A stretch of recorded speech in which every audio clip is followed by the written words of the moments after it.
இறை வார்த்தையை அறிவி. வாய்ப்பு கிடைத்தாலும் கிடைக்காவிட்டாலும் இதை செய்வதில் கருத்தாயிரு. மிகுந்த பொறுமையோடு கற்றுக்கொடு. புனித சின்னப்பர் தீமோத்தேயுவுக்கு எழுதிய 2வது கடிதம் 4வது அதிகாரம் 2வது வசனம். இறை விசுவாசிகளே, மதிப்பிற்குரியவர்களே, தன்னோடு இருந்த சீடர்கள் கேட்டறியும் திறமைக்கு ஏற்ப இறை வார்த்தையை இயேசு அவர்களுக்கு எடுத்துரைத்தார்.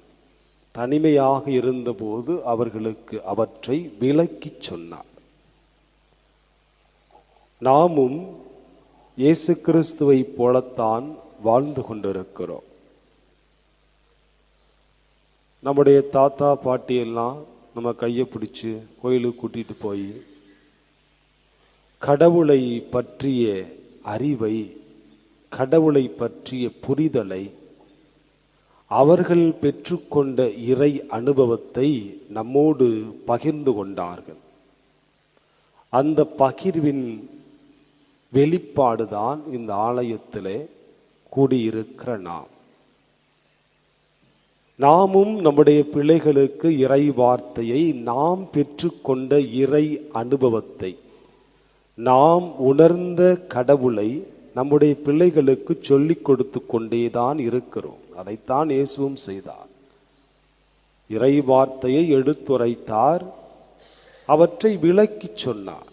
கடவுளும் அவரை பற்றிய அறிவை, உணர்தலை இஸ்ரேல் மக்களுக்கு கொடுத்த போதெல்லாம் உன்னுடைய பிள்ளைகளுக்கும் இதை சொல்லுங்கள் என்று சொல்லிக் கொடுத்தார்.